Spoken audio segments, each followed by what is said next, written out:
مدینہ مدینہ مدینہ مدینہ مدینہ میری زندگی محتر فرمائے بیٹھے ادب کے ساتھ ہندوستان کا بڑا عظیم شاعر محمد علی فیضی صاحب قبلہ تشریف لا رہے ہیں۔ نعرہ تکبیر، زور سے جو بولے نعرہ تکبیر، نعرہ رسالت۔ توجہ دیں، بیٹھ جائیں سب لوگ۔ حضور الشاہ مفتی حماد صاحب قبلہ اور بھائی محترم محمد علی صاحب قبلہ، یہ دو آوازیں ہیں، اب ان کے ساتھ شریک سفر ہونا ہے۔ ایک شعر نعت پڑھتا ہوں، فیضی بھائی اجازت ہے۔ علماء کرام بیٹھے ہوئے، علامہ خورشید عالم صاحب قبلہ جن کے سر پر صدارت کا تاج ہے، اور محترم الشاہ مولانا حافظ و قائد مولانا جعفر صادق صاحب قبلہ جو اس معتبر قریے کی مسجد کے خطیب امام ہیں، ان کی بسیار کوشش کا یہ نتیجہ ہے۔ میں ایک شعر پڑھتا ہوں، نعت کا توجہ ہے آپ حضرات کی؟ دیکھیں ماشاء اللہ۔ عبد معبود کو آپس میں ملانے والے، آواز پہنچی؟ اپنی بھی پہنچائے بھائی، ادھر ادھر پہنچائے آواز۔ عبد معبود کو آپس میں ملانے والے، کچھ نہیں کرنا آپ کو، صرف سبحان اللہ کہنے کے لیے بلایا گیا ہے بھائی۔ بقیہ بدل بدل کے شعر تو یہ شورا پڑیں گے، آپ کو بدل بدل کے داغ نہیں دی۔ عبد معبود کو آپس میں ملانے والے، نور ہی نور ہیں آقا کے گھرانے والے۔ عبد معبود کو آپس میں ملانے والے، نور ہی نور ہیں آقا کے گھرانے والے۔ اور ایک شعر، نور ہی نور ہیں آقا کے گھرانے والے، میری کٹیا میں بھی رکھ دے کبھی نورانی قدم، بن کے مہمان خدا عرش پہ جانے والے۔ میری کٹیا میں بھی رکھ دے کبھی نورانی قدم، بن کے مہمان خدا عرش پہ جانے والے۔ اور یہ علماء کی اجمل ہے، ان کے قدموں کو چوم کر ایک شعر پڑھتا ہوں۔ عبد معبود کو آپس میں ملانے والے، نور ہی نور ہے آقا کے گھرانے والے، میری کٹیا میں بھی رکھ دے کبھی نورانی قدم، بن کے مہمان خدا عرش پہ جانے والے۔ اپنے مکتب کی مجھے سونپ کے جاروب کشی، ہو کہ امی پڑھے لکھوں کو پڑھانے والے۔ اپنے مکتب کی مجھے سونپ کے جاروب کشی، ہو کہ امی پڑھے لکھوں کو پڑھانے والے۔ اور ایک اشارہ میری ٹوٹی ہوئی قسمت کی طرف، چاند تاروں کو اشاروں سے ملانے والے۔ ایک اشارہ میری ٹوٹی ہوئی قسمت کی طرف، چاند تاروں کو اشاروں سے ملانے والے۔ عبد معبود کو آپس میں ملانے والے، نور ہی نور ہیں آقا کے گھرانے والے۔ اور رات محفل اپنی جگہ پر ساکت و جامد ہو گئی، جس کا ہمیں انتظار تھا، اور اس مبارک محفل کی خاموشی کے اس آگ پر بیداری کا چراغ روشن کرنے کے لیے اسے بلایا جا رہا ہے، جس نے اپنی زندگی کے شب روز اس مرکزی ادارے کے دامن میں رہ کے خرچ کیے ہیں، جہاں سے اسے نعت مصطفیٰ پڑھنے کا ہنر سیکھنے کا شرف حاصل ہوا۔ آج میں یہ سمجھتا ہوں کہ بڑی تیزی کے ساتھ ملک ہندوستان کے کچھ ایسے مخصوص لوگ ہیں جنہوں نے 50 سے زیادہ ملکوں کا سفر کر لیا ہوگا اپنی آواز کی بنیاد پر۔ خصوص ان میں سے ایک نام ہے جناب عزت مآب محترم محمد علی فیضی صاحب قبلہ۔ فیضی بھائی رات نے میرے گھر پہ قیام کیا تھا، اولاد سرکار امام جعفر صادق، ہندوستان کے سب سے بڑے نعت خواں جناب سید عبدالوسیع میاں شاہ صاحب۔ میں بھی سفر میں تھا، وہ بھی گھر پہ قیام کیا، اور فجر کے بعد ان کی واپسی ہوئی۔ اعلیٰ حضرت کا کلام وہ دنیا کے کئی ملکوں میں جا کے پڑھتے ہیں، اور دنیا کے کئی ملکوں کے لوگ انہیں نعتوں کی برکتیں نہیں کہ آپ کو بھی جانتے ہیں ماشاءاللہ۔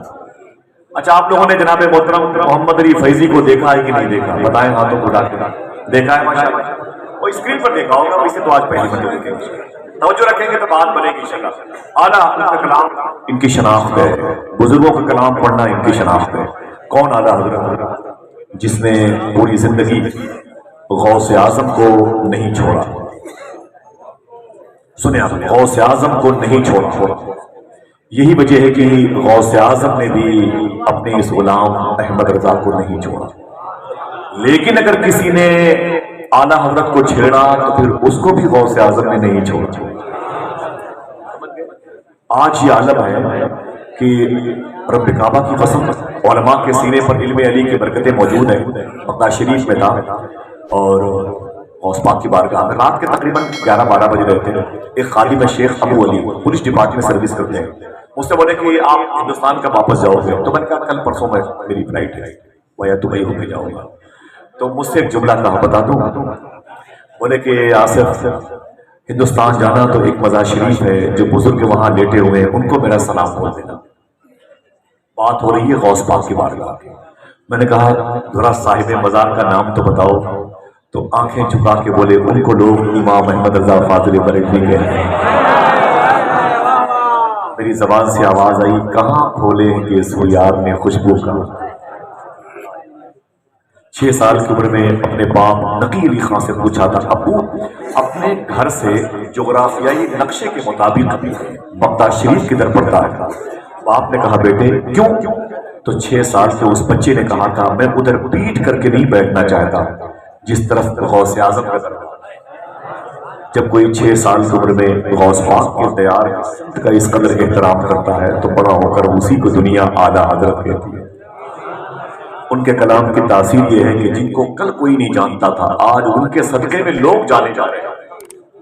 الحمدللہ رب العالمین. انکساری تھی اعلیٰ کے اندر, تکبر نہیں تھا. حضور مفتی اعظم کا کردار دیکھا, نہیں جانتے آپ؟ حضور مفتی اعظم مراد آباد ریلوے اسٹیشن پر تھے. ایک صاحب تشریف لائے, فرمایا آپ کہاں کے؟ تو فرمایا بریلی شریف کا. اس نے کہا بریلی میں میرا پیر رہتا ہے, اور اس کا نام بولے احمد رضا خان ہے. حضور مفتی اعظم سمجھ گئے کہ یہ مجھے پہچانتا نہیں, میرے باپ کا نام لے رہا ہے. بولے کوئی بات نہیں. اس نے کہا مولوی صاحب جب میرے پیر سے ملنا تو میرا سلام بولنا اگر یاد آ جائے. تو حضور مفتی اعظم فرماتے ہیں اللہ کی مرضی ہوئی تو ضرور سلام پیش کروں. اتنا کہہ کے جب وہ آگے بڑھا نا تو حضور مفتی اعظم نے اپنے دونوں ہاتھوں کو اٹھایا اور اٹھا کے روتے رہے, کہتے رہے اے میرے مولا جانے والا پلٹے نہ, جانے والا پلٹے نہ, جانے والا پلٹے نہ. یہاں تک کہ وہ چلا گیا. آپ نے شکر کے سجدے کیے. خادم نے پوچھا یا سرکار مفتی اعظم ہند آپ نے یہ کیوں دعا مانگی یہ پلٹے نہ؟ تو حضور مفتی اعظم رو کے بولے میں سوچ رہا تھا اگر یہ پلٹا اور اس نے کہیں مجھ سے پوچھ لیا تم کون ہو احمد رضا کے, تو اگر میں نے یہ کہا میں ان کا بیٹا ہوں تو میں ان کے بیٹے کے لائق نہیں ہوں. اگر میں کہوں کہ میں ان کا بیٹا ہوں تو میں بیٹے کے لائق نہیں ہوں. اور اگر میں نے کہا کہ میں انہیں نہیں جانتا تو مصطفیٰ رضا سچ بولنے کے لیے پیدا ہوا ہے, جھوٹ بولنے کے لیے پیدا نہیں. کتنی بڑی تعلیم ہے اس ذات کی. راز الہ آبادی کہتا ہے کہ ڈھونڈتے ڈھونڈتے اس دہر میں تھک جاؤ گے, ایسا مرشد نہ زمانے میں کہیں پاؤ گے. آنسوؤں اب انہی پلکوں میں ہی رہنا سیکھو, دامن مفتی اعظم نہ کہیں پاؤ. حضور میرے آقا سیدی سرکار اویس مصطفیٰ صاحب فرماتے ہیں اجڑا ہوا چمن ہے. وجہ کیا ہے؟ وجہ ایک یہ بھی ہے ہمارا 2-4 سال مدارس کے قریب سے گزرنے پر کبر کا غلبہ پیدا ہو جاتا ہے. یہ حضور مفتی اعظم ہے, یہ حضور سرکار تیغ علی شاہ صاحب. ایک تعلیم لے لو. آپ ایک محفل میں آئے ہو, مظفر پور کی زمین ہے اور آج عالم میں ہے کہ بغیر رشوت کے کچھ کام نہیں ہوتا. ایک شاعر بھی اپنا لیول اونچا کرتا ہے, پیسے دے کر تعریف کروائی جاتی ہے. حرام کھائے ہوئے ہمارے جو ہے وجود کے بلند قامت کے علم کہیں لہراتے نظر نہیں آتے. یہ سرکار تیغ علی شاہ ہیں جن کے دربار میں مفتی اعظم نے آنسو بہایا ہے. فرمایا وقت کے کتب کا انتقال ہوا ہے. تیغ علی شاہ اپنے گھوڑے پر بیٹھ کے مرید کے گھر تشریف لے گئے تھے اور فرمایا تھا میرے لیے پانی لاؤ وضو کرنے کے لیے, میرے گھوڑے کے لیے چارہ لاؤ. تو سرکار تیغ علی شاہ کے لیے پانی لایا گیا وضو کے لیے اور گھوڑے کے لیے چارہ لایا گیا. آپ وضو کر کے مصلی پر رب کے حضور تھے. اچانک مرید نے کہا حضور آپ کا گھوڑا بیمار پڑ گیا, آپ کا گھوڑا بیمار پڑ گیا ہے. تیغ علی شاہ سرکار دوڑ کے آئے, دیکھا تو گھوڑا زمین پر تھا. اس کی پشت پر اپنی انگلیاں پھیرتے تھے, کہتے تھے اے میرے مولا تو شافی الامراض ہے, میرے گھوڑے کو شفا دے دے, میرے سفر کا ساتھی ہے, میرا بڑا اچھا دوست ہے, میں جہاں بھی گیا اسے ساتھ لے کے گیا, میرے مولا تو اسے شفا دے دے. یہ کہتے ہوئے اپنے ہاتھ اس کے پشت پر پھیرتے ہوئے اس کے منہ کے قریب گئے تو گھاس کے کچھ تنکے اس کے منہ سے نکلے ہوئے تھے, پانی نکلا ہوا تھا. آپ نے اسے دیکھا اور دیکھ کے رو کے فرمایا یہ گھاس کے تنکے کہاں تھے, یہ گھاس کہاں تھی؟ تو مرید نے کہا حضور آپ نے کہا تھا میرے گھوڑے کے لیے چارے کا انتظام کرو, تو قریب کے کھیت سے میں نے یہ چارہ لا کر کے آپ کے گھوڑے کو دے دیا. تیغ علی شاہ سرکار رو کے فرماتے ہیں وہ کھیت کس کا ہے؟ وہ کھیت کس کا ہے؟ تو اس نے کہا کہ حضور وہ کھیت تو اسی گاؤں کے ایک شخص کا ہے جس کا گھر اس طرف ہے۔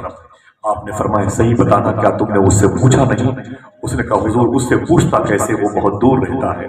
تیغ علی شاہ رو کے بولے اگر تیغ علی حرام نہیں کھاتا تو تیغ علی کا گھوڑا بھی حرام نہیں کھاتا۔ بغیر پوچھے ہوئے مونگ پھلی کے ٹھیلے کے قریب کھڑے ہو کے مونگ پھلی کھانے والوں اپنی اولادوں کی بنیاد کو کیوں ٹیڑھی کرتے ہو؟ سیدھی سی بات بڑی مشقتوں کے ساتھ دین پھیلا ہے۔ نعرہ لگا دیا کربلا، عرض کربلا، یوم کربلا، عاشور کربلا، بہت آسان ہے یہ، میں بھی 28 سال سے یہ کر رہا ہوں، لیکن کربلا کی تاریخ پڑھ کے دیکھیں تو آپ کو نظر آئے گا۔ سمجھے؟ آج ہمیں کچھ سیکھنے کی ضرورت ہے، ہمیں یہاں سے کچھ لے کے جانے کی ضرورت ہے۔ سمجھے؟ آپ زمین کربلا میں آپ جائیں گے، بہت بڑا کلیجہ چاہیے، ڈھیر سارے آنسو چاہیے، بہت پاکیزہ لہو چاہیے ان کی بارگاہ میں پیش کرنے کے لیے۔ دعا کرو اللہ ہمارے دلوں کو پاک لہو عطا فرمائے، مجھے بولے پاک لہو عطا فرمائے۔ اعلیٰ حضرت سرکار بچپن میں کھانے میں کس قدر احتیاط کرتے تھے، تو نتیجہ کیا نکلا؟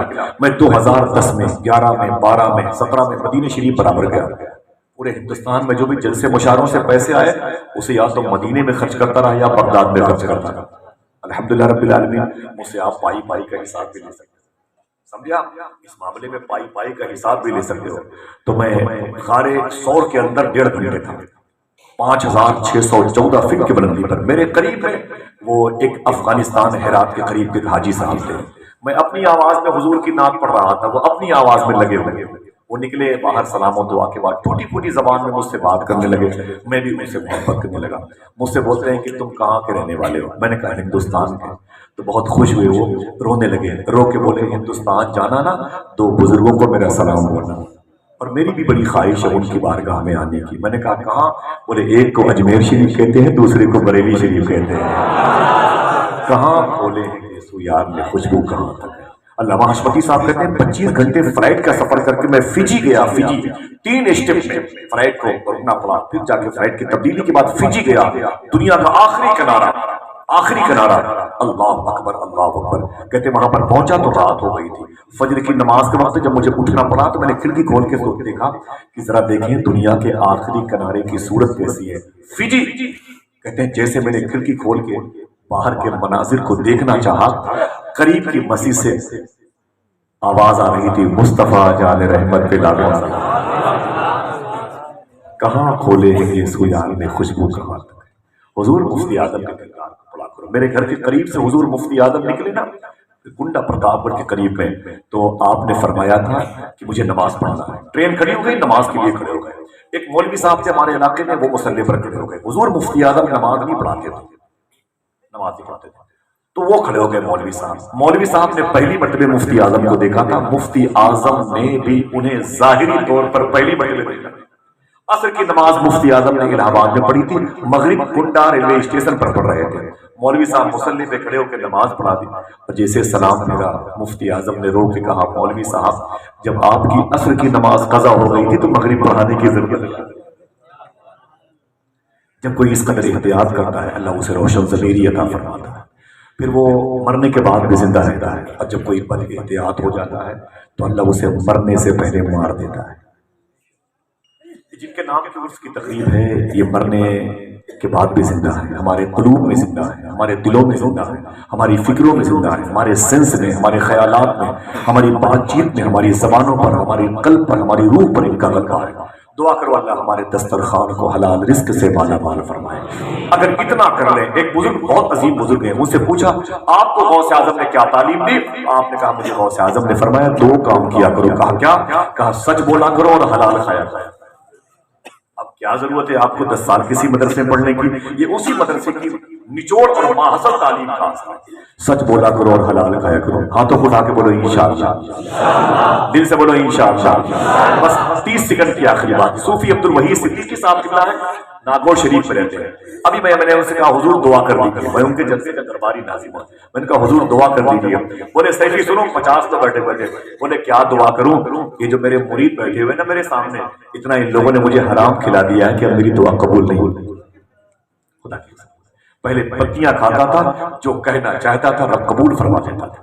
اب یہ عالم ہے کہ مرغ مسلم 600-700 روپے کلو کا گوشت کھاتا ہوں، یہ مجھے کھلاتے ہیں لیکن دعائیں قبول نہیں ہوتی. اپنے دسترخوان کو حلال رزق سے مالا مال کرو. دعا کرو اللہ تعالیٰ اس مبارک محفل میں ہمیں عشق مصطفیٰ ہمارے قلب کو شفافیت عطا کرنے کے بعد عطا فرمائے. آمین کہہ دیں, آمین کہہ دیں. تو نعت مصطفیٰ سننے کے لیے تیار ہیں؟ ہاتھوں کو اٹھا کے بتائیں تیار ہے ماشاءاللہ. ذرا کوئی نعرہ لگا دے اس محبت والی مجلس میں. اتنے لوگ بیٹھے ہوئے ہیں, بڑی خاموشی سے بات کرنے کا عادی ہے ماشاءاللہ. ہاتھوں کو اٹھا کے جواب دیجئے بھائی سب لوگ ماشاءاللہ ماشاءاللہ ماشاءاللہ. یہ نعرہ سامنے سے لگنا چاہیے, سامنے سے ایک نعرہ لگنا چاہیے. اللہ سلامت رکھے, اللہ سلامت رکھے ماشاءاللہ یا رسول اللہ صلی اللہ علیہ وسلم. اللہ زندگی عطا فرمائے. اللہ حسین جن کے دلوں میں قیام کرتے ہیں وہ آنسوؤں کا بڑا احترام کرتے ہیں. بولیے گا نہیں, میں شعر پڑھوں گا انشاءاللہ. حسین جن کے دلوں میں قیام کرتے ہیں وہ آنسوؤں کا بڑا احترام کرتے ہیں. میں جب بھی لکھتا ہوں نام حسین کاغذ پر میرے قلم کو فرشتے سلام کرتے ہیں. میں جب بھی لکھتا ہوں نام حسین کاغذ پر میرے قلم کو فرشتے سلام کرتے ہیں, میرے قلم کو فرشتے سلام کرتے ہیں. بہت بہت شکریہ. یہ پیسے رکھے رہے, میں نے آپ سے وعدہ کروایا کہ بغداد شریف جانا ہے ماشاءاللہ. دعا کریں کہ اس مبارک مجلس میں علماء کی جوتیوں کی طفیل میں اللہ سب کو امام حسین کا دربار دکھا دے. آپ نے آمین بہت ہلکے میں کہا ہے, کیا راستے سے لوٹنے کا ارادہ ہے کیا؟ پوچھ رہا ہوں آپ سے.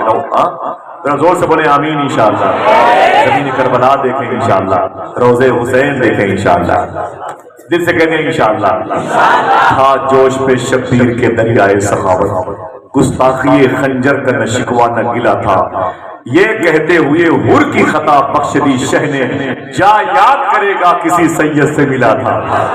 یہ کہتے ہوئے ہر کی خطا بخش دی شہ نے, جا یاد کرے گا کسی سید سے ملا تھا. بڑے ادب اور احترام کے ساتھ میں اس سے بڑی محبت کرتا ہوں جو لہجہ ہمارا. اگر یہ میری ٹوپی غوث پاک کی جاری شریف سے مس نہ ہوئی ہوتی تو میں اسے اس کے پیروں کے نیچے رکھتا کہ اسے خدا کی قسم نہ پڑھنے کا ہنر حاصل ہے. اس کی آواز میں جو جاذبیت ہے, جو مٹھاس ہے, وہ اپنی مثال ہے. رب نے اسے بہت صاف اور شفاف دل عطا فرمایا ہے. بڑے ادب اور احترام کے ساتھ میں گزارش کر رہا ہوں ثنا خان رسول جناب عزت مآب محترم محمد علی فیضی بستوی کو تشریف لائیں کہ آقا کریم صلی اللہ علیہ وسلم کی بارگاہ میں نام اور حضور کے غلاموں کی بارگاہ میں مناقب, کربلائی مبارک زمین سے استفادہ کا شرف حاصل کیا ہو. تو مناسی کے خوبصورت مناقب کے ساتھ اور اپنے اعتقاد کے بازیوں کو کی مچھلیوں کو زندگی عطا کرنے والی شاعری سے امکنار فرمائیں. آئیے بڑے ادب اور احترام سے ان سے ملاقات کریں. میں گزارش کر رہا ہوں جناب عزت مآب محترم محمد علی فیضی سے وہ تشریف لائیں.